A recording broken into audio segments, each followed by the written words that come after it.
Europa adelanta la reunión para autorizar el uso de la vacuna de Pfizer al próximo lunes. Eso permitirá a los países anticipar sus campañas de vacunación a la última semana de diciembre.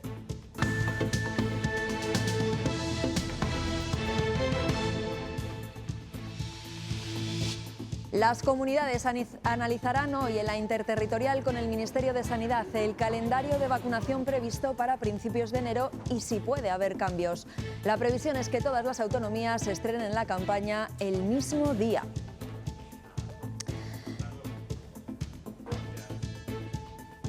Ya sabemos, buenos días, que el 10% de la población en España se ha contagiado del COVID-19, es decir, casi 5 millones de españoles según el último estudio de seroprevalencia. Hay importantes diferencias entre territorios. Soria es, junto a Cuenca y Madrid, las únicas 3 provincias donde se supera el 18% de prevalencia de anticuerpos. Según la encuesta de Sigma 2, la mitad de los castellanos y leoneses aprueba la gestión de la pandemia por parte de la Junta. Sin embargo, ese porcentaje baja mucho con respecto al Gobierno. Y Pedro Sánchez analiza esta mañana en el Congreso la situación del coronavirus en nuestro país. El presidente del Gobierno se comprometió a comparecer cada 2 meses para extender el estado de alarma hasta mayo. Y en cuanto al tiempo, un frente llega desde el oeste y volverá a reactivar las lluvias. Francisco. Así es, Pilar, hemos amanecido sin demasiado frío, en general en positivo, salvo en zonas de montaña con algunas heladas, y ya está lloviendo en el oeste de León y de Zamora. El frente va a ir cruzando la comunidad, regándola a su paso, y por la tarde también vamos a tener temperaturas muy parecidas a las de ayer, 8 o 10 grados como mucho. 1 de cada 10 españoles ha tenido contacto con el coronavirus. Es el gran titular que nos deja la 4ª entrega del estudio de seroprevalencia. En Castilla y León la situación es la que ven en el mapa. La media de contacto con la COVID-19 es de un 12,5%.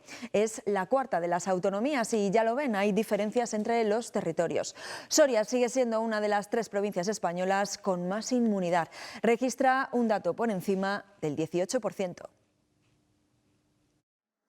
Un 10% de los españoles ha pasado el coronavirus y estos son casi 5 millones de personas. Es el principal resultado de la 4ª ola del estudio de seroprevalencia. La población española ha duplicado los datos de la primera ola de mayo. Entonces, solo se había contagiado el 5% de la población. Un tercio de todas las personas que se han contagiado en España son asintomáticos. El actual estudio revela también un alto nivel de detección de casos de coronavirus en origen.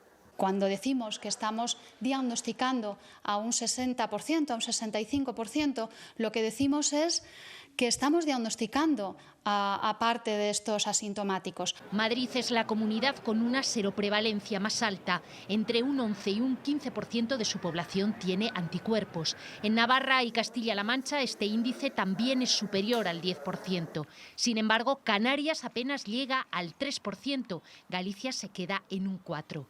Por sectores laborales, sanitarios, cuidadores de dependientes, personal de limpieza y de establecimientos sociosanitarios son los que presentan más altos niveles de contagio.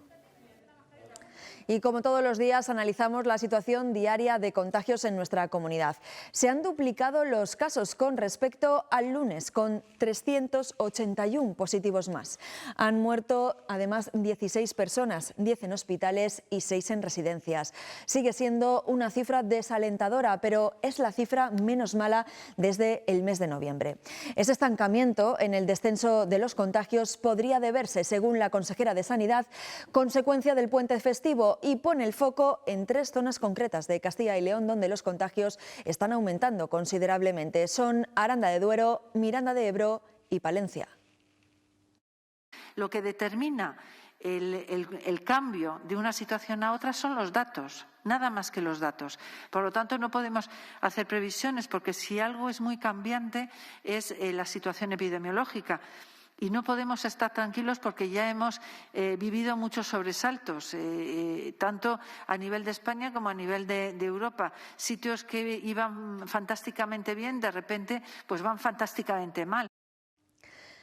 Y continuamos desgranando esa encuesta de Sigma 2 para Castilla y León Televisión que nos permite conocer su opinión sobre las medidas restrictivas que se han ido tomando para frenar los contagios. Una inmensa mayoría de los castellanos y leoneses considera útiles o muy útiles gran parte de esas medidas. La controversia llega con el cierre de la hostelería, que no es considerado útil por casi la mitad de la población. Defendida por muchos y criticada por otros, el cierre temporal de la hostelería ha sido una de las restricciones de la Junta que más controversia ha provocado. Así lo podemos ver también en el sondeo para Castilla y León Televisión de Sigma 2. La mayoría de los encuestados, el 49%, cree que este cierre es poco o nada útil para combatir el coronavirus, mientras que algo más del 45% lo califica como útil o muy útil. En cuanto a otras restricciones como el cierre perimetral o el toque de queda, casi el 70% considera que son útiles o muy útiles. En general, las medidas tomadas por la Junta son calificadas por el 5% de los castellanos y leoneses como muy eficaces, mientras que casi la mitad de los encuestados han respondido bastante eficaces. Por contra, para cerca del 38% son poco efectivas. Por votantes son los del PP y Ciudadanos los que están más de acuerdo con la eficacia de las medidas, seguidos no muy de lejos de los del PSOE. Si nos fijamos en las provincias, Segovia es la que más cree en la efectividad de las actuaciones de la Junta, mientras que en Burgos hay la menor distancia entre quienes responden bastante eficacia y quienes hablan de poca eficacia. Otro asunto por el que también les hemos preguntado es cómo valoran la gestión política de la crisis del coronavirus. Bueno, pues la mayor parte de los ciudadanos considera que la gestión de la Junta ha sido buena o muy buena. Ocurre lo contrario con el Gobierno central, donde las opiniones negativas son mayoritarias. Según la encuesta de Sigma 2, la mayoría de los castellanos y leoneses aprueba la gestión de la pandemia por parte de la Junta. Para casi el 48%, esta gestión es buena o muy buena, mientras que el 27,7% la califica como mala o muy mala. El 17,5% cree que es regular. Por edades son los jóvenes entre 18 y 29 años los más satisfechos. También son mayoría quienes piensan igual de 30 a 44 años, aunque aquí las diferencias con quienes defienden lo contrario son menores. Los más conformes con la labor de la Junta son los votantes de PP por Ávila y Ciudadanos, mientras que entre los del PSOE más de la mitad la considera buena o muy buena. Los más críticos, 6 de cada 10, son los seguidores de la UPL. Los encuestados también han valorado el trabajo de la Junta en comparación con otros territorios en esta segunda ola. La mayoría, roza el 54%, cree que Castilla y León lo está haciendo mejor que unas comunidades, pero peor que otras. En cuanto a la gestión del Gobierno de España durante la crisis sanitaria, para el 26,2% de los encuestados es buena o muy buena, pero quienes creen que es mala o muy mala son más del doble, casi el 56%. Los votantes de Vox son los más críticos, seguidos de los del Partido Popular, la Unión del Pueblo Leonés y Ciudadanos. Continúan las protestas de los sanitarios contra el decreto aprobado por la Junta que regula sus condiciones de trabajo. Ayer por la tarde se concentraban en varios puntos de la comunidad convocados por todos los sindicatos representados en la Mesa Sectorial de Sanidad. Insisten en el que el decreto del Gobierno autonómico es un abuso y atenta contra sus derechos laborales. El nuevo Hospital Universitario de Salamanca comienza hoy su actividad con pacientes. En rehabilitación, la actividad se iniciará con más de 40 personas citados al día, divididos a la mitad entre consultas y terapias.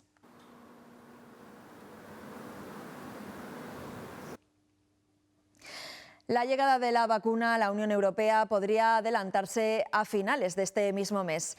Tras las presiones de países como Alemania, la Agencia Europea del Medicamento ha decidido reunir a su comité científico el próximo lunes, una semana antes de lo inicialmente previsto. Será ese comité el que previsiblemente apruebe la vacuna de Pfizer, por lo que la vacunación podría comenzar este mismo año. A la espera de esta decisión, nuestra comunidad sigue organizando cómo será su operativo. Se están comprando ultracongeladores, se están creando rutas para llegar a todos los rincones de esta comunidad. Aquí la gran diferencia es que nosotros no somos uniprovinciales y desde luego tenemos mucha población muy dispersa, con lo cual ahora el trabajo fundamental es establecer bien las dosis y establecer bien las rutas. Ese adelanto permitiría a los países anticipar sus campañas de vacunación. Las comunidades están citadas hoy en la interterritorial con el Ministerio de Sanidad para tratar el calendario. El Gobierno mantiene su fecha del 4 de enero, pero podría haber cambios. Quiere que todas las autonomías lo hagan al mismo tiempo, pero comunidades como Andalucía se desmarcan. Quieren vacunar antes de que finalice este año. Analizamos ahora la situación de los contagios en España, que vuelve a asentarse en los más de 10.000 casos diarios. Ahí tienen la cifra. La cifra de fallecidos roza los 400 y la incidencia sube por segundo día consecutivo.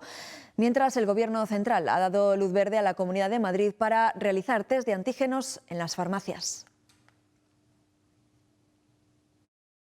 De esta forma vamos a poder realizar cribados masivos en poblaciones de una alta incidencia acumulada, contando además con toda esta red de farmacias, lo que va a suponer un cambio muy significativo en la estrategia de diagnóstico de nuestra región. Las personas con diabetes se están viendo afectadas por el cambio de vida al que nos está obligando el coronavirus. La reducción del ejercicio físico y las consecuencias en la salud mental son para ellos un problema mayor que para el resto. El Colegio de Psicólogos trabaja ya con las asociaciones de pacientes para intentar minimizar ese impacto negativo.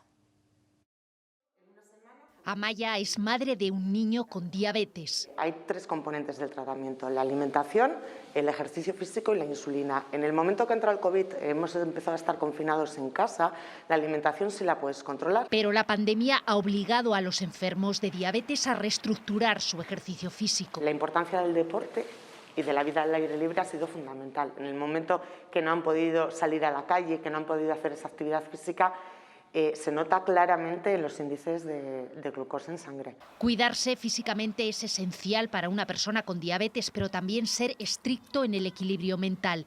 Y aquí el coronavirus ha hecho otro roto: la ansiedad. Cuando las personas tienen un exceso de ansiedad negativa, que se llama depresión, dejan de cuidarse. Dejan de ponerse la insulina, dejan de comer los alimentos adecuados, de contar las raciones. Luego entonces se están haciendo daño.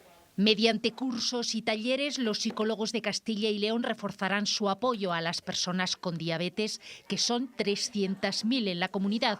Sin embargo, solo 180.000 están diagnosticadas. Todo parece indicar que la pandemia multiplicará la gravedad de los casos a medio plazo. El problema de todo esto es que es un gasto sanitario bastante importante. La diabetes supone el 12% del gasto sanitario y el 40% del gasto farmacéutico y provoca 25.000 muertes al año. Estamos pendientes a esta hora de lo que ocurra en el Congreso de los Diputados. Pedro Sánchez comparece en unos minutos a partir de las 9 de la mañana para dar cuenta de la situación de la pandemia cuando se han cumplido 2 meses del segundo estado de alarma. La Cámara aprobó la prórroga, que se extiende hasta el próximo 9 de mayo y estableció que el presidente acudirá al Pleno en ese tiempo para dar explicaciones. También informará sobre los distintos consejos europeos de las últimas semanas. Administración pública. Y Sánchez y Casado siguen sin llegar a un acuerdo para desbloquear el Consejo General del Poder Judicial. El presidente del Gobierno ha mantenido una conversación telefónica con el líder de la oposición, pero no han logrado alcanzar un punto de encuentro para renovar ese órgano judicial. El líder de los populares se ha reafirmado en sus condiciones, entre ellas excluir a Podemos y avanzar en la despolitización de la justicia. Las espadas siguen en alto en el salario mínimo. Gobierno y agentes sociales se han vuelto a citar el próximo lunes.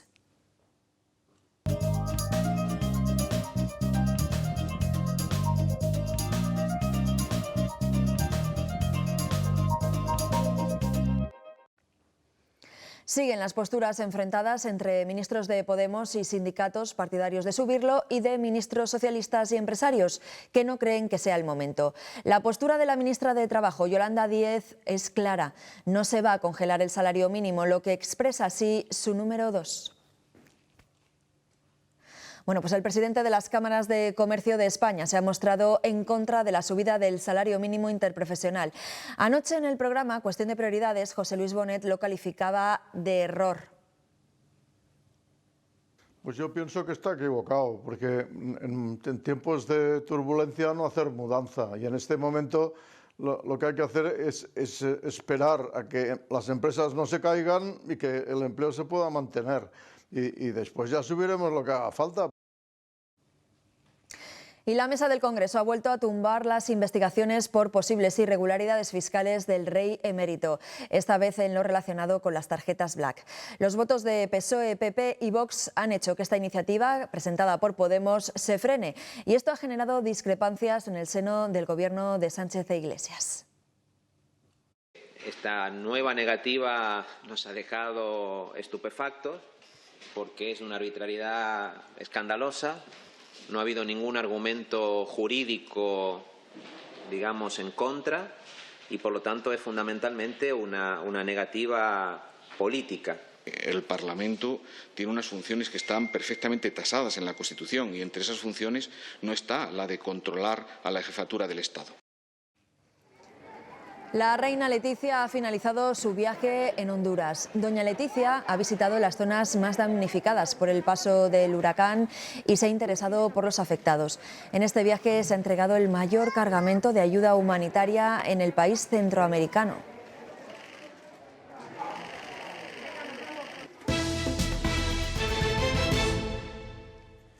Renault va a suprimir uno de sus 3 turnos de montaje del motor diésel K9 en su planta de Valladolid. Esto va a suponer el despido de 141 trabajadores en febrero, mediante la finalización de contratos eventuales. Las líneas de los motores de gasolina también han reducido su producción esta semana si trabajan a turno y medio. Hay infraestructuras que se tardan años en construir y suponen una inversión de millones de euros. Sin embargo, en algunos casos acaban siendo esqueletos de hormigón sin terminar o a los que no se sabe cómo darles un uso. Hay ejemplos en todas las provincias de la comunidad. Ahora podrían tener una nueva oportunidad con los fondos de recuperación que van a llegar de la Unión Europea. Este es el Círculo de las Artes y la Tecnología de Segovia. Y van a ser 11 edificios de los que solo se ha construido uno. Ha costado 12 millones de euros según el ayuntamiento. Espera acoger alguna empresa a lo largo de 2021. Como infraestructuras que tenemos, realmente creo que hay que considerarlas como una oportunidad y siempre el coste es mucho mayor el de no actuar que el de actuar. Lo mismo sucede en Segovia con el Palacio de Congresos de la Faisanera. Con un presupuesto de 20 millones de euros se han invertido ya 6 millones y el edificio está así, abandonado y sin agua por un problema con la CHD. En el centro Leclerc de Palencia se llevan invertidos casi 11 millones de euros por varias administraciones. No deja de generar gastos y se utiliza solo una pequeña parte. No se sabe a qué dedicará el resto. En Ponferrada, el Museo de la Energía lleva terminado 6 años, ha costado 40 millones de euros y los presupuestos de 2021 recogen 11,7 millones para desarrollar proyectos que le doten de contenido. Muchos de estos lugares podrían encontrar una nueva oportunidad con el Fondo de Recuperación Europeo. Aprovechemos estas infraestructuras precisamente para ser ejemplarizantes dentro de esta transición verde y transición digital.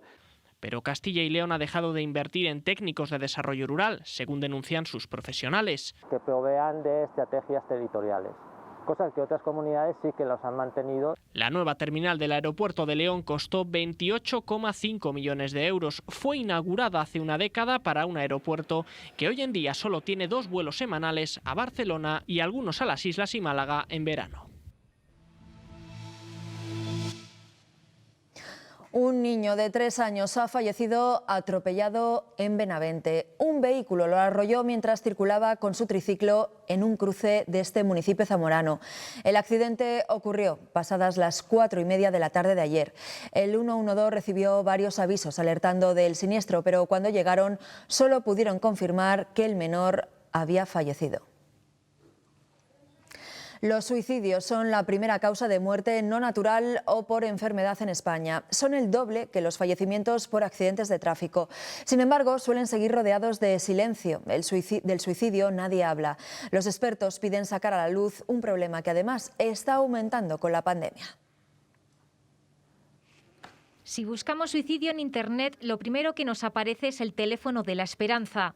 Hay mucha gente que llama con ideaciones suicidas. Muchas veces es gente que está muy sola. Hay gente incluso que a mí me da mucha pena, que te dice que lo único que quiere es escuchar una voz humana. Al otro lado del teléfono de la esperanza han aumentado las personas que hablan de acabar con su vida. Pero para el resto es un tema tabú porque esta sociedad siempre busca responsables. Siempre se cuestiona, no que él tuviese un problema serio que quisiese dejar de sufrir, sino que no se le ha podido hacer para ayudarle. Rosario Porto se suicidaba hace unas semanas en la cárcel de Brieva. Lo mismo hace 10 días un hostelero en Valladolid y hace 3 meses un joven en el hospital de Zamora. Nadie sabe la verdadera razón, pero siempre hay detonantes que dejan al borde del abismo. Están solos, han perdido el trabajo, han terminado una relación de una manera mal. Un grupo de investigación de la Universidad de Valladolid ha diseñado una aplicación para ayudar a prevenir el suicidio y a detectar los posibles casos a través de las redes sociales. Las personas antes de suicidarse tienen un riesgo incluso depresivo y publican cosas o dejan de tener actividad, por ejemplo, en el móvil. Hay que hablar las cosas, hay que decir, me siento mal, tengo una situación. El riesgo de suicidio es mayor en personas con depresión, trastornos de alimentación o consumo de alcohol y drogas. Y hay novedades sobre el exguardia civil que se trincheró en su domicilio de Valladolid este fin de semana. El hombre de 47 años y que estaba prejubilado ha ingresado voluntariamente en el Hospital Río Ortega de Valladolid. Lo hace después de que el juzgado decidiera dejarlo en libertad para derivarlo a un centro que evaluara su estado psiquiátrico.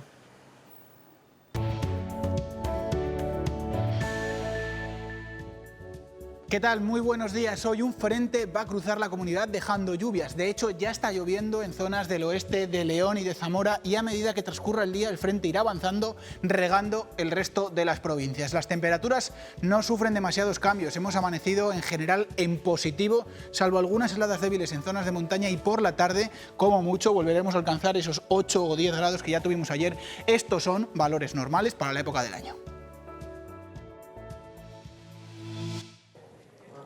Así han llegado al Teatro Real los bombos de la suerte.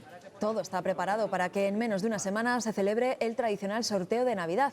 Como todo este año será distinto, faltará el ambiente del público en el teatro. Los bombos estarán más separados de lo habitual y los niños de San Ildefonso llevarán mascarilla hasta el momento de intervenir. Eso sí, la ilusión será la misma de siempre. 3 celebraciones tradicionales de Castilla y León se unen a la lista de fiestas de interés turístico regional. Son las fiestas Abaco de Baños de Valdearados en Burgos, que se celebran a finales de agosto y recrean el mundo romano. La cabalgata de Reyes Magos de Medina de Río Seco, en la que los magos llegan en barco desde el Canal de Castilla. Y el lunes de Aguas en Salamanca, que es el lunes siguiente a la Pascua. Y tienen en el Hornazo su referente gastronómico de la celebración junto al río Tormes. Bueno, pues así alcanzamos las 9 menos 5 de la mañana. Vamos a hacer una pausa y enseguida volvemos. Les contaremos una última hora, un accidente a la altura de Medina del Campo, en la A6, en el que hay implicados 2 camiones y que está provocando importantes retenciones. Después se lo contamos, les ampliamos esa información. Hasta ahora.